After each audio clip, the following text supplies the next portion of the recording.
When I started out as a young student, I began my scientific career with the study of physics, mechanical engineering, and computer science. After a few years, though, I switched my major to anthropology and archaeology and ended up becoming an anthropologist and archaeologist. For the last 10 years, however, I've been working in the field of sustainability and education for sustainable development. Now, I know that might seem like some big steps and changes, but I promise you there is some overlap and there is a common underlying theme which kept me going through all of these. And that's the concept of complex systems and systems thinking. I was always fascinated by complex systems and complex systems dynamics, which is why I started out in the field of physics. It's a good place to start when you want to learn about the mechanics and the basics behind these things. I started out looking for answers to the way things are, right? The status quo. The switch to archaeology and anthropology pretty much came from the question, how did we get here? Whereas sustainability tackles the questions of where we want to go. So let's talk a little bit about complexity. If you know the difference between complicated and complex systems, then you really are good. We can look at them linguistically. A complicated system, the word complicated comes from Latin. It has the Latin roots com, meaning together, and plicare, which means to fold. So that means a complicated system is one with many layers that are folded atop each other. And if you need to, or if you want to, you can take off individual layers. You can look at them, change them, and put them back. And if you're lucky, you still have a functioning complicated system. Now, complex systems are a little bit different. Again, looking at it linguistically, the word is also Latin, com together again. This time it's not plicare, but plectere, which means to weave or to braid. This means that complex systems are systems in which the individual elements or layers cannot easily be taken apart from one another. They can't even be analyzed well without influencing the others. I find this very insightful, and it's always a good place to start the conversation on complexity and sustainability.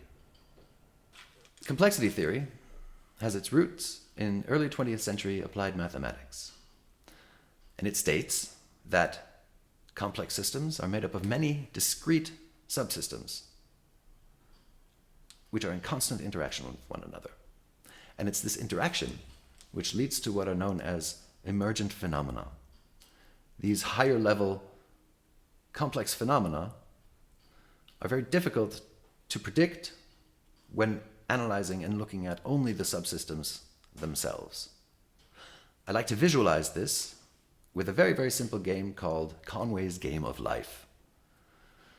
The way it works is you have a grid of cells, and each of these cells represents an individual or a subsystem. These cells have two states. You can call it alive or dead. In my example, which you will see in a moment, the gray cells are dead and the yellow cells are alive. Now, the interaction between these cells is governed by a set of very, very simple rules. For a cell that's alive, each one with one or no neighbors dies as if by solitude. Each cell with 2 or 3 neighbors survives, and each cell with 4 or more neighbors dies as if by overcrowding or overpopulation. For the dead cells, each dead cell with 3 neighbors that are alive comes to life as if by birth. As you can see, when I start with just 10 living cells in a horizontal line, the interaction between them and those around them results in a beautiful sustained pattern of birth and death, repeating infinitely and never returning to its initial state. If, however, we slow down the simulation and pause it, we can change some of the parameters. And when we do this, we see that even the slightest change can lead to some very drastic and unpredictable outcomes.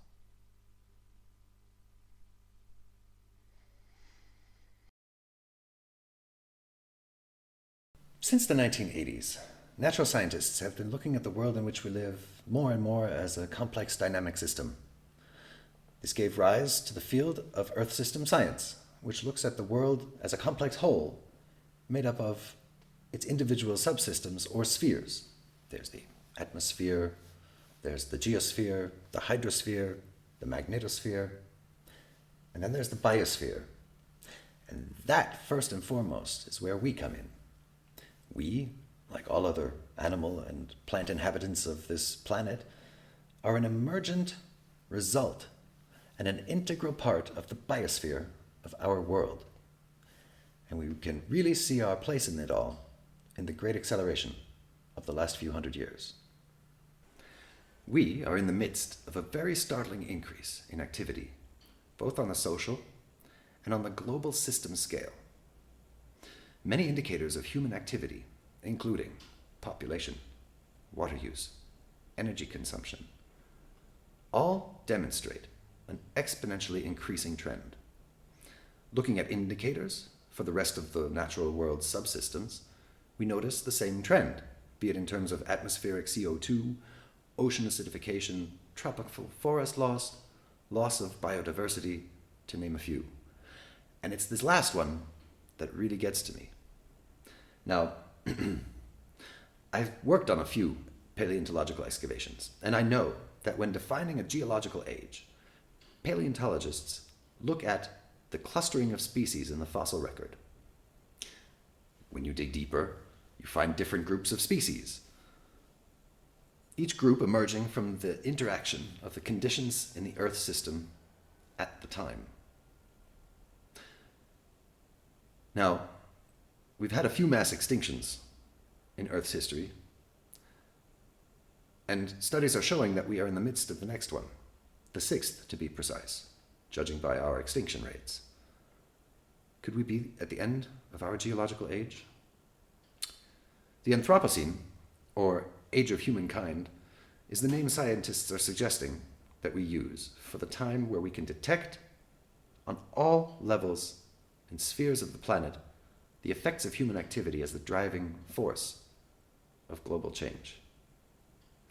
This is why climate change and sustainability are such a big deal. The question, of course, arises, how do we tackle such a large and complex problem? Well, since it is a global issue and a global concern, we could look to the United Nations. In 2015, the United Nations came up with the 17 Sustainable Development Goals, or SDGs. Now, most have heard of the Paris Climate Agreement, and this is the overview of global goals set at that conference. Most commonly, people are aware of national commitments to reduce carbon emissions, but there are many other goals which really show the complex nature of the problem, and also the complex nature of the solutions that we need to find. So how do we measure sustainability? Well, we have a few tools at our disposal. Some measuring instruments. Most common are the ecological or carbon footprints. Then there's our water footprint, the ecological rucksack of our products. But there are some new approaches which focus not primarily on the negative effects of our behavior, but also on the positive ones. I like to use this slide to demonstrate what I mean. On the one side, you see a set of hominid footprints, 3.5 million years old, left in the sand. On the other, you see a painted cave from Argentina, dated to about 13,000 years ago, give or take. The difference between these two is subtle but profound. We can assume that the creature that left these footprints 3.5 million years ago in the sand in Tanzania did not do this intentionally. It was most likely on its way to forage for food. It was most likely on its way to search for a mate. It was most likely on its way to do something else entirely. And the footprints are just a byproduct of the behavior, a byproduct of the intention. Whereas the handprints in the Cueva de las Manos in Argentina were absolutely put there intentionally. The people who put them there wanted to leave their mark. This is why I personally prefer the approach of the ecological handprint.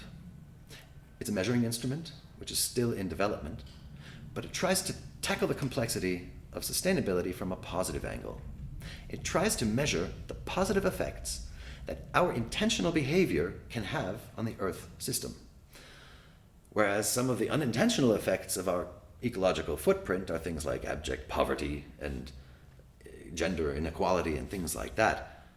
Some of the intentional effects of our positive behavior are things like habitat regeneration or emissions and pesticides reduction when we buy locally produced organic produce. So the question then becomes, what are we doing to leave our mark? How big is our ecological handprint? So as I said earlier, the idea is if the problem is complex, the nature of the solutions must be just as complex. And it's this idea of agency in complexity which I find very empowering. The idea of not being overwhelmed by the complexity of the problems of climate change, not being overwhelmed by the complexity of the problems of global injustice, by the problems of environmental degradation, but understanding that we, through our behaviors, are actively creating the system in which we live and are constantly and actively influencing it on levels which we can often barely imagine at the moment. This is what I find particularly empowering, and this is what motivates me for sustainability.